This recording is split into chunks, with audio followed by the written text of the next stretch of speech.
முருகப்பெருமானின் அறுபடை வீடுகள் பற்றியும் அதன் பலன்கள் பற்றியும் அதன் சிறப்பம்சம் பற்றியும் தான் இந்த வீடியோவில் நம்ம பார்க்க போகிறோம்.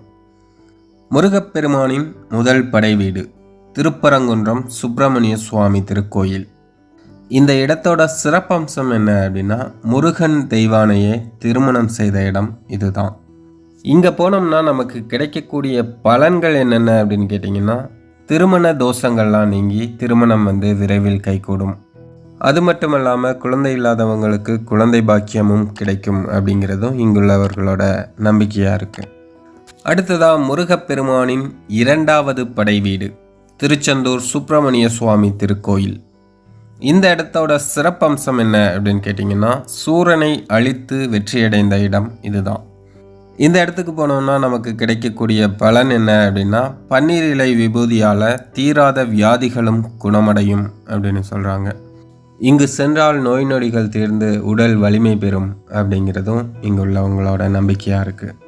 அடுத்ததாக முருகப்பெருமானோட மூன்றாம் படை வீடு பழனிமலை தண்டாயுதபாணி சுவாமி திருக்கோயில். இந்த கோயிலோட சிறப்பம்சம் என்ன அப்படின்னா, மாம்பழத்திற்காக பெற்றோருடன் கோபித்து கொண்டு வந்த இடம்தான் இந்த பழனி முருகன் மலை. பழனிக்கு போனால் நமக்கு என்னென்ன பலன்கள் கிடைக்கும் அப்படின்னா, எல்லா விதமான ஐஸ்வர்யங்களும் உங்களுக்கு உண்டாகும்.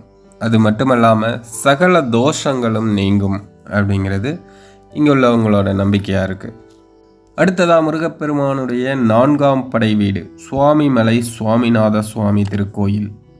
இந்த கோயிலோட சிறப்பம்சம் என்ன அப்படின்னா, தந்தைக்கு உபதேசம் செய்த இடம் இதுதான்.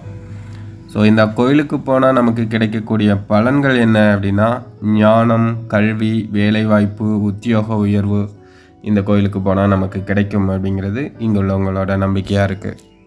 அடுத்ததாக முருகப்பெருமானோட ஐந்தாம் படை வீடு திருத்தணி சுப்பிரமணிய சுவாமி திருக்கோயில். இந்த இடத்தோட சிறப்பம்சம் என்ன அப்படின்னா, முருகன் வள்ளியை திருமணம் செய்த இடம் இதுதான். இந்த இடத்துக்கு போனால் நமக்கு கிடைக்கக்கூடிய பலன்கள் என்னென்ன அப்படின்னா, திருமணம் சீக்கிரமாக நடக்கும், குழந்தை பேர் கிடைக்கும், ஐஸ்வர்யம் கிடைக்கும், தீர்க்க ஆயுள் கிடைக்கும் அப்படிங்கிறது இங்குள்ளவங்களோட நம்பிக்கையாக இருக்குது. அடுத்ததாக முருகப்பெருமானுடைய ஆறாம் படை வீடு பழமுதிர்ச்சோலை சுப்பிரமணிய சுவாமி திருக்கோயில். இந்த இடத்தோட சிறப்பம்சம் என்ன அப்படின்னா, எளியோர்களை சிறுமையாக நினைக்கக்கூடாதென்று ஔவைக்கு உணர்த்திய இடம் இதுதான். இந்த இடத்துக்கு போனால் கிடைக்கக்கூடிய பலன்கள் என்னென்ன அப்படின்னா, ஞானம், கல்வி, திருமணம், புத்திரபாக்கியம் இது எல்லாமே கிடைக்கும் அப்படின்னு இங்கே உள்ளவங்க எல்லாமே நம்புகிறாங்க. முருகப்பெருமானின் இந்த 6 படை வீடுகளுக்கும் நீங்கள் நேரம் கிடைக்கும்போது கண்டிப்பாக போயிட்டு வாங்க.